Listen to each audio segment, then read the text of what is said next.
What is going on, everybody? What is going on, the Catch fam? My name is John Dawson, and in today's video, we are hopping right into a 2022 fantasy football mock draft. We will be drafting through the ESPN platform. This will be a 10-man draft PPR scoring format. If you do enjoy today's video, be sure to hit that like button down below. Subscribe if you are new to the channel. We put out free daily fantasy football content. At the moment, we are running a free subscriber mock draft almost every single night of the week. If you guys do want to join one of our future mock drafts, be sure to join our Discord. Link is in the description down below, completely free to join. And feel free to drop any comments, questions, concerns pertaining to the 2022 fantasy football season down below as well. We are kicking this thing off in about 10 seconds here.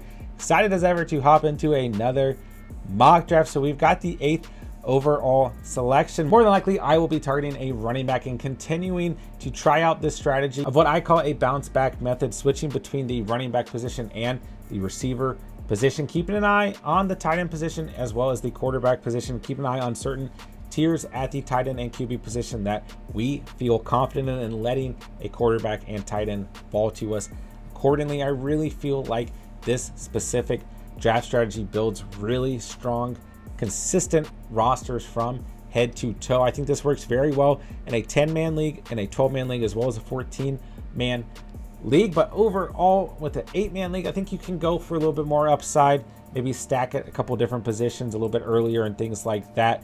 But overall, I think for a 10 or 12-man league, this is a really good strategy. So we'll go ahead and we'll roll through it tonight. So far in the draft, we've got JT as the first overall selection, Derrick Henry off the clock at 1.2, and Austin Eckler is gone off the board at 1.3. So for me, looking at the available running backs, as Christian McCaffrey is taken 4th overall. Receivers, you got a lot of nice upside. I mean, Cooper Kupp, JJ, and Jamar Chase hanging around. But for me, this point in the draft, I'm looking for Najee Harris. Very likely that he gets selected at pick 6, 7, or 8. Let's see, Cooper Kupp just got off the board at the 5th selection. Then Najee Harris goes at the 6th overall selection. So for me, obviously, Harris is off of the board. Still plenty of running backs that I like here. Overall, though, Jamar Chase sitting here is just too good for me to pass up. Okay, so listen, guys, I want to ideally start with the running back position when I'm going through this strategy. But if it gets to that point where those top tier running backs are not available, and we're at a selection where a top tier receiver is available, then we're just going to switch that, right? We're going to go ahead and select a receiver first. And then now with this 13th overall selection in the second round, we'll go to the running back position. There's just a lot of running backs that I do like, don't get me wrong, that were available. But looking at the upside that we get at the receiver position, it's a lot better overall going Jamar Chase at 8. And then looking at who's going to be available at the running back position here in the second round. And man, there are a lot of players that I like here. Leonard Fournette, Joe Mixon, James Conner, as well as Nick Chubb are probably the 4 running backs that ultimately stand out to me.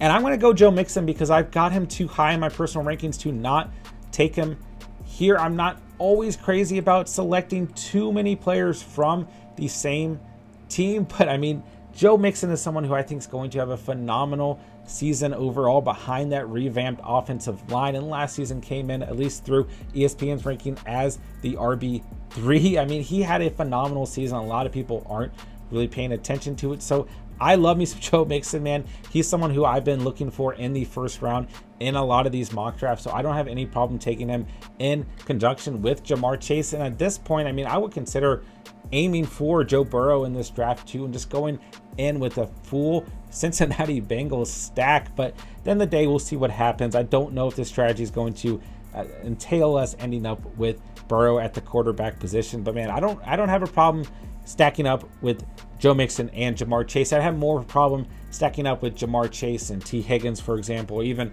Jamar Chase and Tyler Boyd in the later round, although Tyler Boyd, I think, is one of the best late round receivers in terms of value that you can go out and draft, at least this point in the off season. So I'll stick with Joe Mixon as my RB1 and Jamar Chase as my wide receiver 1. At the end of the day, man, the Bengals are going to be one of the best offenses in the league.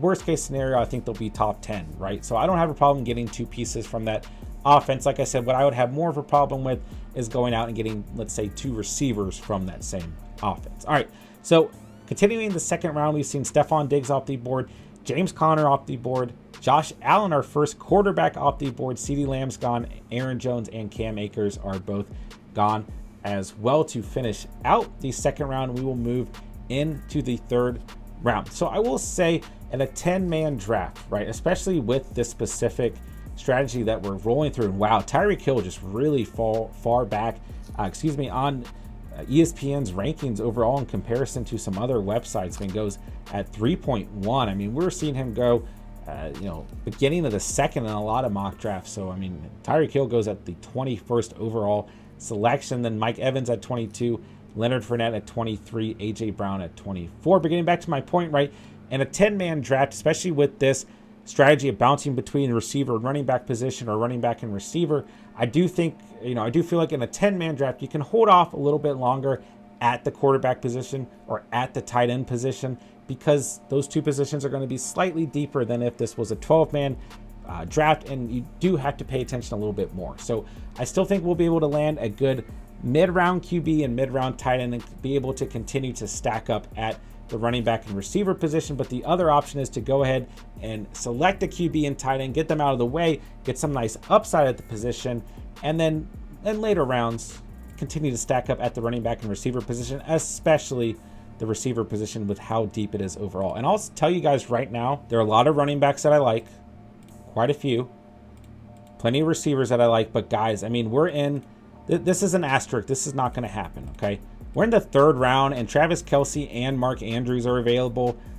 This will not happen in your real drafts. So put an asterisk, whatever you want to do, right?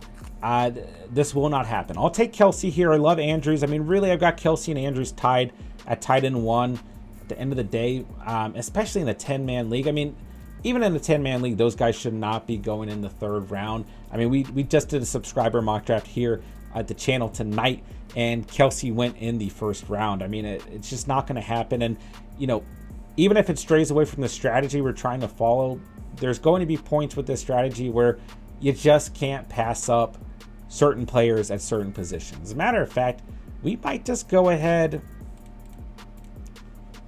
It's really tempting to go QB, but I think it's more important to go running back.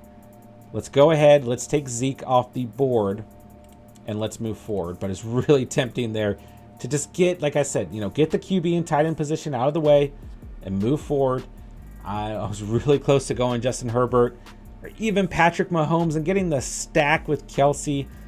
But we'll move forward. We need that running back depth. Even in the 10-man league, 10-man draft, the running back position will thin out quicker than any other position, undoubtedly. But yeah, I mean, in the third round, I don't care if it's an 8-man league, a 10-man league, a 20-man league, whatever it is, you are not passing up Travis Kelce in the third round. The fact that we were able to go out and get Mixon and Jamar Chase and still land Kelce in this draft, it's just stupid. And Mark Andrews not even going until pick 34 is ridiculous. So we'll take that all day. That's a W. If you guys are enjoying today's video, make sure to hit that like button down below and make sure you're subscribed to the channel. Come join the Catch family. We would love to have you here and love to have you in some of our future subscriber mock drafts as well. And I really do feel like our subscriber mock drafts, from the first round all the way through to the end of the draft, are just completely realistic, completely competitive. You've seen all kinds of talent taken throughout the whole draft. So if you guys are looking for more competitive drafts in comparison to maybe what you're drafting through on online platforms, then feel free to hop into some of our subscriber mock drafts. We would love to have you guys there. All right, so Michael Pittman goes at 39 overall. Darren Waller's gone at the 40th selection. Patty Mahomes did go at 38. Man, it was really tempting to go Patrick Mahomes and stack him with Kelce, but like I said, I mean, the running back position is just going to dry up so quickly, especially after this tier, man. I mean, Josh Jacobs, Breece Hall, J.K. Dobbins just went. Antonio Gibson. I like Eli Mitchell here quite a bit. I like ETN. Starting to warm back up to Cordell Patterson, Harris, and Singletary. A little bit more popular earlier in the offseason, but as the NFL draft has happened and those running back rooms have got more crowded, not as popular. I'm slightly warming up to CH. Kareem Hunt, I'm not feeling crazy about, with the Deshaun Watson news being very, very negative. But James Robinson, I'll take at the right selection. Really, the two guys that stand out to me at this point, kind of those later tiers, are A.J. Dillon and Tony Pollard. I mean, A.J. Dillon's a back I'll take all day long as my RB3 and feel good about it. Pollard I like quite a bit, but with Zeke on this team, I don't know if I want to go after both those guys. All right, so let's see. Into round 5 here, we got J.K. Dobbins, Breece Hall, Josh Jacobs, DJ Moore, Elijah Mitchell, and Darnell Mooney gone. So for me, I'm going to continue to keep an eye on the QB position. I don't know, man. Justin Herbert available here in the 5th round is going to be really hard to pass up on.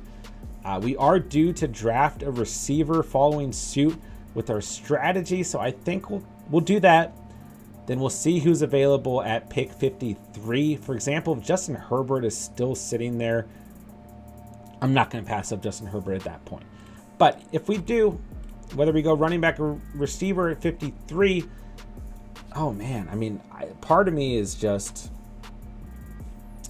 really, it's really hard to pass up Justin Herbert here. Let's take him. I mean, I like Metcalf the most, and I knew he was going to get selected there. I like Deontay Johnson.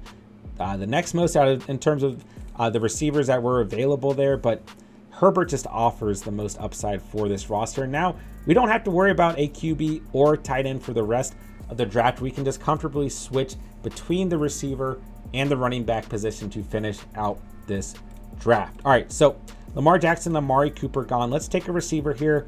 I mean, I would probably have to say that Brandon Cooks is the guy that I want here. Chris Godwin, I don't mind, but he's going to miss some time. And we're only on to our second receiver here. So Hollywood Brown's a nice selection. Hunter Renfrow and Devonta Smith I like as well. I mean, it's tough here. These are all good picks. All good picks, but I'll go Brandon Cooks here. I just think he's going to offer some nice consistency for this roster. Obviously not a ton of upside, not a great offense, but he's going to be the #1 target on that offense all season long, even with the addition of John Mechie to that offense. I still like Brandon Cooks and the chemistry he has with Davis Mills. I've still got him in my top 25 moving into the 2022 fantasy football season. So I'll take Brandon Cooks all day long at 53, even as a wide receiver too.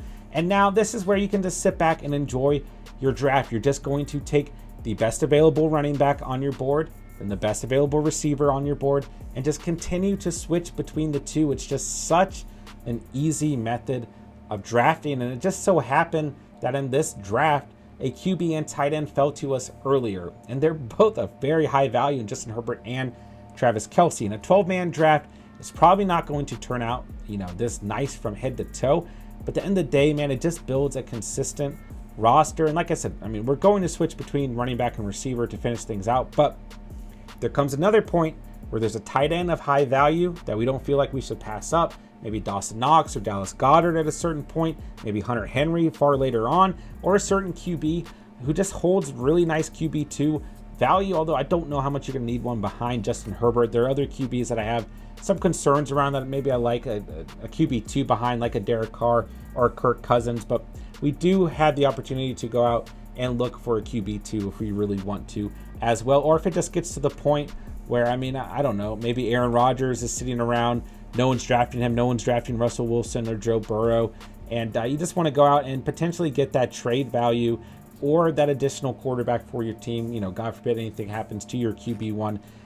So, some of those QBs that I like going out and getting an Aaron Rodgers with as a QB2 or a Derek Carr with as a QB2, Lamar Jackson, which is kind of just me personally because, he got hurt last season. He was my QB1 last season, but Kyler Murray always seems to have some nagging injury and or just kind of a mid-season slump. So, I mean, I think they're both phenomenal, and I've got both of those guys in my top 5 quarterback rankings, but I do like a QB2 behind them. Tom Brady, another guy who, I mean, hey, he's the GOAT, and he didn't disappoint last season. I don't know if he's ever going to disappoint, but at the same time, I don't mind going out and getting a second QB behind him as well. All right, I'm going to take Devonta Smith here. I was kind of tempted to go with Chris Godwin just to get that value later on in the season. But I'll take Devonta Smith because I do love Smith and I don't want to miss out on him. I think he's going to have a phenomenal season. Then with this next selection at 73, I'm going to go with the running back position. And I guess I was supposed to be going RB receiver. We're going receiver running back, which is fine too, even though we took Brandon Cooks with our last pick. But, after I saw, the top guys on my queue there were Hunter Renfrow, Devonta Smith, and Chris Godwin. I just want to make sure I got one of those 3 guys, and I felt like I needed to pick a receiver before a running back. So we'll see if A.J. Dillon goes here, I think that we'll be able to lock him up at 73. And I love A.J. Dillon as an RB3 all day long. So I'm just going to keep looking around here. All right, so Gabe Davis and Devin Singletary gone. A lot of pieces of that Bills offense gone. So for me, moving into the 9th round, I'd like to get a Melvin Gordon. I mean, at this point, I don't mind drafting Tony Pollard. At least we get the handcuff situation, right? So CH, James Robinson, Michael Carter, Kenneth Walker, Rashad Penny, Ronald Jones, James Cook, Ramondre Stevenson. I love Damian Pierce as a late round value. I love Tyler Algiers late round value. Darrell Henderson, Naheem Hines, J.D. McKissick, Alexander Madison. That should about do it. You know, those should be the primary backs we're going for. We'll throw Isaiah Spiller in there. Why not? Why not Marlon Mack if we really need to, or Chase Edmonds? But yeah, that should do it for the running back position. We got a nice queue going there as Chris Godwin and Garrett Wilson to finish out the 7th round. Moving into the 8th round, we've got Gabe Davis, Devin Singletary gone, A.J. Dillon as my selection, then Damian Harris, Jalen Hurts, and CEH all off the board. Looking at receivers available, I mean, Elijah Moore probably won't be available when we select at pick 88, but definitely my top guy. Like Drake London here. There just comes a point where you can't pass up Tyler Lockett. He just offers too much value, you know? But obviously the quarterback situation is going to be awful there. So Hopkins would be a nice target here. I would have to say that's probably who I'm going after, is probably Hopkins in the 9th and then Melvin Gordon in the 10th. I'd be really happy coming out of things with both of those guys to continue to build this roster. I think those would be, you know, Hopkins would be some nice relief down the stretch once he comes back from that suspension. And then I think Melvin Gordon is just worth drafting, period, at his current value. I really think that that's going to continue to be a committee situation. Even if Javonte Williams sees more touches overall, I think Melvin Gordon is still going to be very involved with that offense overall. All right, so Drake London, Juju Smith-Schuster, Rashad Penny, and Allen Robinson finish out the 8th round. In the 9th round so far, we got Matthew Stafford and Kyler Murray off the board at the quarterback position. Adam Thielen goes, Joe Burrow goes, Elijah Moore, Dallas Goedert. Really good talent here in the 9th round, even for a 10-man draft. I mean, I don't know that Kyler Murray should still be floating around, or Burrow. And then Stafford's a great value here. Adam Thielen, Elijah Moore, two guys that I have a lot of faith in. Dallas Goedert's gone. Kareem Hunt goes as well. So give me Hopkins. I mean, I think behind Chase, Cooks, and Smith, that's a safe draft pick. I don't have to really worry about those 8 games that he'll miss. And then at 93 overall, part of me wants to take a risk here, but honestly, Gordon is the guy that I like the most. But for example, Aaron Rodgers hanging around, could add a second quarterback like we talked about earlier, or we could just go out and get our guy. I mean, they've got Melvin Gordon ranked at 143. I'm just going to take him. I'm going to take him. I mean, you know, we could still land a Derek Carr and potentially a Russell Wilson at 108. So, and I mean, there goes Russell Wilson. There goes Aaron Rodgers. So I was close to doing it, but I just want to go out and get my guy. I mean, I got more than enough faith in Justin Herbert as a QB1. I mean, it wouldn't hurt the roster to add a second quarterback, and we still can potentially. The second quarterback that I have a lot of faith in. But so like I said, Russell Wilson got a 94. Rodgers got a 96. Treylon Burks off the board at 95. So we've got 4 more selections. Just going to continue the pattern, man. Receiver and running back. Mike Gesicki goes. Let's take a look at tight end to see who's available. You know, I would consider Zach Ertz and Freiermuth, Noah Fant, and Robert Tonyan. That's about it. I mean, Hunter Henry's gone. Mike Gesicki's gone. There goes Derek Carr. So let's take a look at QB. No interest in drafting Deshaun Watson at the moment. The entire situation is just far too cloudy, far too murky for me to spend a draft selection on him. Trey Lance, I would take a risk on here at this point in the draft. In the 10-man, it'll be a little bit more open to taking a risk on him. I haven't been crazy about him in the offseason, but I'd take a chance on him. The Kirk Cousins is going to offer a ton of stability at the position, so I'll consider Kirk Cousins as well. But overall, we're just going to primarily stack up at the receiver and running back position. We'd have the opportunity, you know, once the regular season gets going, you know, theoretically with this roster to add another QB or tight end for those bye weeks if and when we needed to. But overall, man, I mean, between Justin Herbert and Travis Kelce, I just don't know how much you'd really need to worry in terms of going out and drafting, a second QB or a second tight end. It doesn't hurt by any means, but it's probably more valuable just to, continue to stack up at the running back and receiver position, in my opinion. All right, so the 10th round finishes out there. A couple QBs in that round: Rodgers, Wilson, Carr. We got one tight end in Gesicki, then a couple running backs, receivers: Cook, Lockett, Burks, Rashad Bateman, and Kenneth Walker. So a couple rookies sprinkled in there. All right, into the 11th round, we got Jameson Williams, Brandon Ayuk on our first defense off the board with the Bills.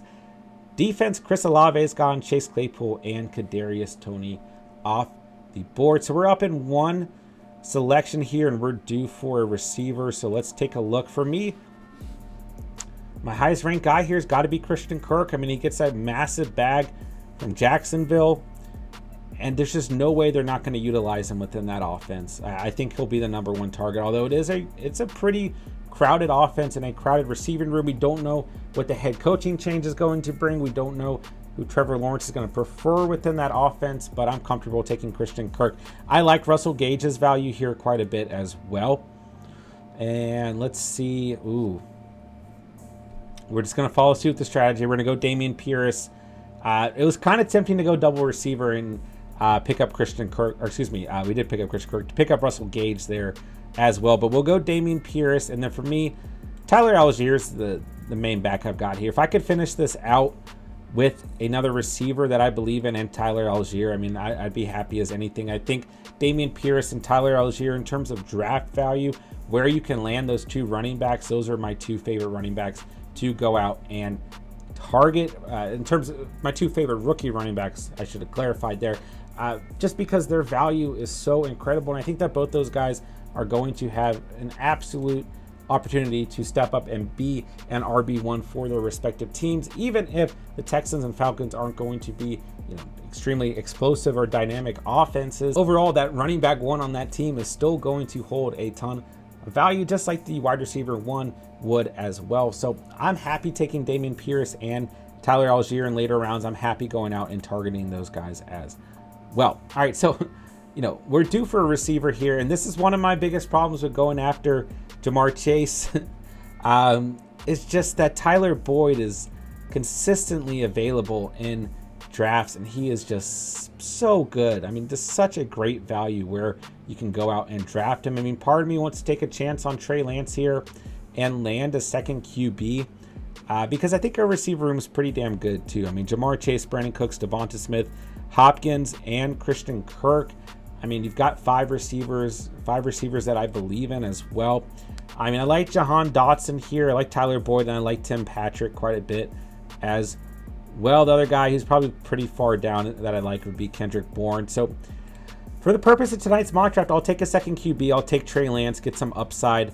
And guys, I mean, I just have not been 100% there in terms of drafting Trey Lance. But if you have just a QB1 that you 110% believe in, I think that's a perfect opportunity to go out and take a chance on Trey Lance. And for me, Justin Herbert is absolutely one of those players. All right, we'll take Tyler Allgeier here, and that'll finish things out outside of a defense and kicker for the night. So we can start to kind of talk about the team, because for me, I'm just going to pick, through ESPN, at least when you're drafting through ESPN, you have to draft a kicker and defense.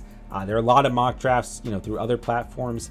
They don't make you draft a kicker and defense, where I'll maybe choose to not select a kicker and or defense and select an additional receiver or running back, whatever I feel like is more beneficial for the roster. But through an ESPN mock draft, I'll go ahead and finish things out with a kicker and a defense. So starting to break down the team, we've got Justin Herbert at the quarterback position. Really nothing to worry about there. I mean, it doesn't matter if you're in an 8-man league or a 32-man league. If you got Herbert, you're fine at the quarterback position. But still went out and got Trey Lance as a QB2 with some nice upside. Like I said, if you have a QB1, if you have ultimate faith, then I think that's the perfect opportunity to take a late round selection and a chance on Trey Lance overall. So I'm happy with those two selections. Tight end position, we're coming out with just one tight end, but we got Travis Kelce. Could have had Mark Andrews. I mean, let me know in the comments down below. Do you rather have Kelce as your tight end one or Mark Andrews? It's a really tough debate for me, man. My tight end rankings will be coming out this coming week, and I'm really torn between that number 1 spot. I almost have them ranked, as a tie at number 1, but happy with Kelsey as a tight end 1. Obviously, running back room, I think is a nice running back room. We got Joe Mixon, Ezekiel Elliott, AJ Dillon, and Melvin Gordon, 2 of my favorite late round running backs. I would say mid-round running backs in terms of almost committee approach between the Packers and the Broncos. 2 of my favorite committee running backs in that mid-tier selections, who I think provide a lot of stability and will still be very active within their respective committees as well. And I'll take them all day long, man. And then Dameon Pierce and Tyler Algier, 2 of my favorite rookie running backs to go out and target as well. So super happy with this running back room head to toe. Receivers, we got Jamar Chase, Brandon Cooks, Devonta Smith, DeAndre Hopkins, and Christian Kirk. You could argue that we should have gone 1 more receiver to get 6 over Trey Lance, or over maybe an additional running back, but I would say probably over Trey Lance, especially since we have Justin Herbert. But, for the purpose of today's mock draft, we went with an extra QB, which I'm fine with. All right, let's just take Nick Folk, and we'll call it a day here. Got the Patriots defense and Nick Folk, both extremely consistent. They're sliding to the end of mock drafts on a pretty consistent basis at this point in the offseason, and I love the value of the Patriots defense, one of the most consistent defenses in fantasy football in the last couple of years. And Nick Folk just had a monster season last year. Kicker number 2 overall last season, just very consistent on a weekly basis. So I do put value on the defensive position and the kicker position, don't get me wrong. And we will have weekly breakdowns and weekly must starts at the kicker and defensive position throughout the regular season as well. But in some mock drafts, I do like to maybe punt a kicker defense and draft an additional skill position player if I feel like the roster needs it, and then just plan on theoretically when the season starts adding a kicker, dropping a player, and or finding a defense to stream throughout the year and going by the streaming method, which by the way I think works quite well. But that's a topic for another video, so let's hop into another quick overview of the team, as we already kind of broke it down. But just take a look at this team one more time. Jamar Chase, Joe Mixon, Travis Kelce, Ezekiel Elliott, Justin Herbert, Brandon Cooks, Devonta Smith, AJ Dillon. We've got Hopkins, Gordon, Christian Kirk, Dameon Pierce, Trey Lance, Tyler Algier, Patriots defense, and Nick Folk. I think from head to toe, this is a pretty good team overall, and I think this strategy of what I call a bounce back strategy, whether you start with the receiver position or the running back position, and you let a tight end and or QB fall to you throughout the draft at the right value. Tonight's draft, we just hit at really good value with Travis Kelce and Justin Herbert. I just think that this specific strategy really works on a consistent basis, and the more and more I practice it, as we've done over the past month or so, I really think moving into the 2022 fantasy football season, this will end up being my strategy. And that'll do it for today's video, man. If you did enjoy today's content, be sure to hit that like button down below, hit that subscribe button, and if you are new to the channel, come join the Catch family on the road to 1,000 subscribers. We put out free daily fantasy content here at the Catch, and at the moment we are running a free subscriber mock draft almost every single night. Be sure to join our Discord down below to get updates on when we are conducting our mock drafts as well as our Underdog drafts. Check out all of our links below. We got all kinds of stuff going on these days. Let me know in the comments down below overall what you thought of this draft, what you thought of this strategy, what you thought about the choices I made throughout the draft, and please drop any comments, questions, concerns pertaining to the 2022 fantasy football season down below. With that, I'll say thank you guys so much for watching and or listening, and remember, you saw it here on the Catch.